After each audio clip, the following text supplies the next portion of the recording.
For my project, I chose to talk about the Atlantic slave trade, so this would just be a short documentary about the topic and its history across the world. The Atlantic slave trade was a slave trade that took place along the Atlantic. Sounds simple, right? It's not that simple. During the years of 1526 to 1827, millions of Africans were taken from their homes. An average of 30,000 Africans were moved to the New World in the 1690s. This number went up to an average of about 85,000 a year about a century later. Many countries, one of the biggest being Portugal, would participate in the trade and sail Africans across the Atlantic Ocean to become slaves in the New World. Around 12.5 million Africans were sailed and turned into slaves in the New World. From those 12.5 million people, 1.8 million of them died before they even reached the New World due to the terrible condition of the ships. Diseases spread like wildfire as everyone was packed pretty much on top of each other. There was little to no airflow and sanitation anywhere on the ship. Some ships could carry up to 700 enslaved people at a time. During their time on the ships, all of the enslaved people were treated terribly. They were given just enough food and water to survive, and if one of the people died, it was treated as a loss of profit rather than a loss of human life.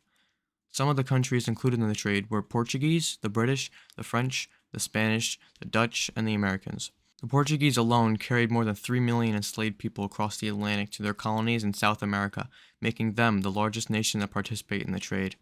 During these years, there began a pattern with the trade that would be known as the triangular trade. The triangular trade was a common route of ships that would travel back and forth between Africa, Europe, and the Americas. These routes, when put together, would appear like a triangle, giving it the name. The route went as following. Slaves were transported from Africa to the Americas. Then, cotton, sugar, and other goods grown on plantations were transported to Europe.